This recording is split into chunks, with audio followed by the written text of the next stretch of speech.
تاریخ اسلام کے اوراق پر جب نگاہ ڈالی جاتی ہے تو وہاں ایک قافلہ ابھرتا ہے، ایسا قافلہ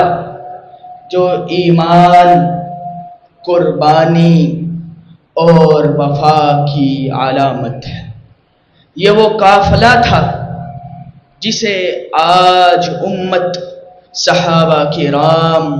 رضوان اللہ علیہم اجمعین کے نام سے یاد کرتی ہے۔ جب بھی ان کا ذکر آتا ہے تو دل عقیدت سے جھک جاتے ہیں، آنکھیں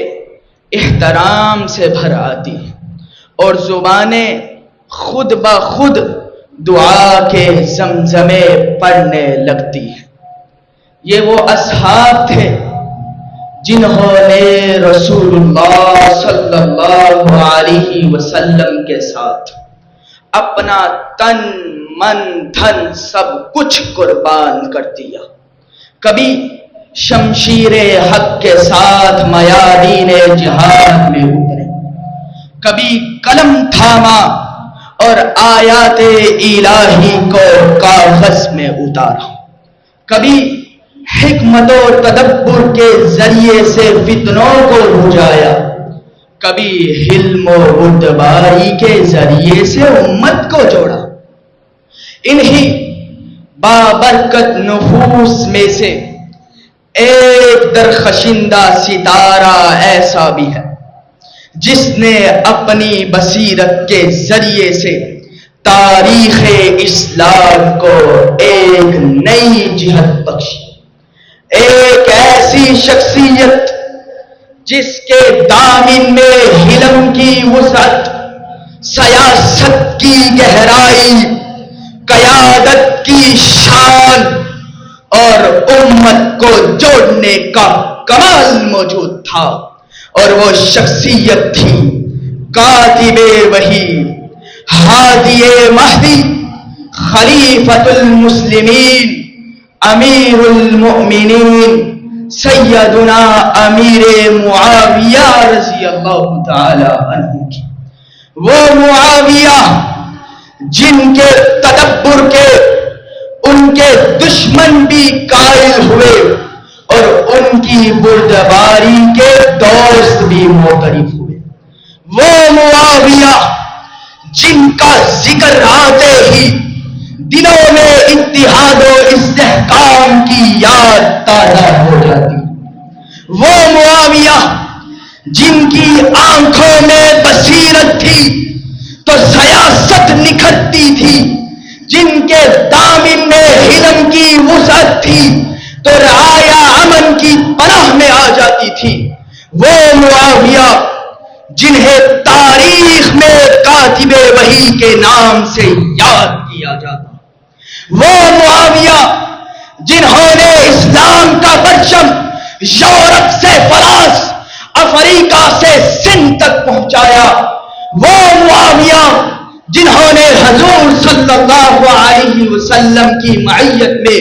حنین و طائف جیسے غزوات میں شرکت کی، وہ معاویہ جنہوں نے عمر فاروق جیسے خلیفہ کے دور میں اپنی قائدانہ صلاحیتوں کا لوحہ بنوایا،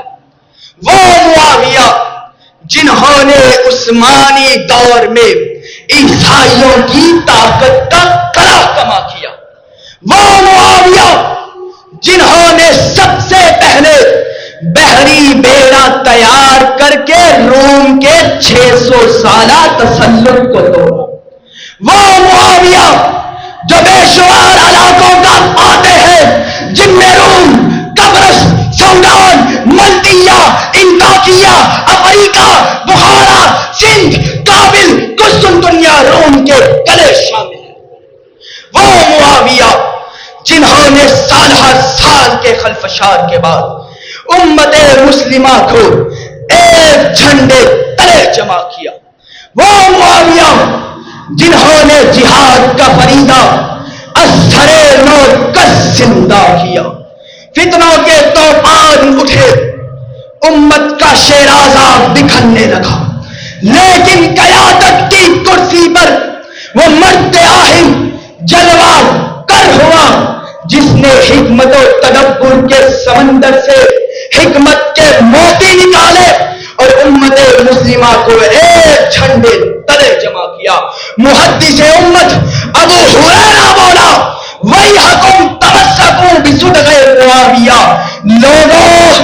تم معاویہ کی حکمت عملی کو تھامے رکھو، کیونکہ معاویہ کی حکمت عملی تمہیں فتنوں سے نجات دینے کا ذریعہ ہوگی۔ وہ معاویہ جس نے حکمت و تدبر کے ذریعے سے عرب کی زمینوں کو امن کا گہوارہ بنایا، وہ اس قدر مضبوط ارادے اور ہمت سے اٹھا، دنیا نے دیکھا لیکن دنیا پہچان نہ سکی کہ یہ اس کی صدائے دعوت ہے یا سیلاب انقلاب۔ پھر کیا تھا؟ دنیا کی کوئی ایسی مخلوق نہ تھی جو اس کی صدائے دعوت پر لبیک لبیک نہ کہہ رہی ہو۔ اسلام شرق و غرب تک پہنچا، محمد عربی کی پشین گوئی پوری ہوئی۔ ان اللہ لوالی الارض فرأیت مشارقها ومغاربها وان امتی سیبلغ ملکها ما ذبی لی من الارض۔ بے شک اللہ نے پوری زمین کو میرے سامنے زوم کر کے رکھ دیا ہے۔ میں زمین کی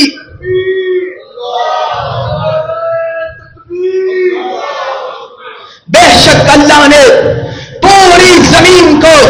میرے سامنے زوم کر کے رکھ دیا ہے۔ میں زمین کی مشرقوں کو دیکھ رہا ہوں، میں زمین کی مغربوں کو دیکھ رہا ہوں۔ پھر دنیا نے دیکھا مسلمانوں کی حکومت چین تک، اندلس تک، بر صغیر پاک و ہند تک پہنچی۔ وہ اقبال مسلمانوں کی تاریخ پر فخر کرتے ہوئے بولتا ہے، دشت و دشت ہے دریا بھی نہ چھوڑے ہم نے،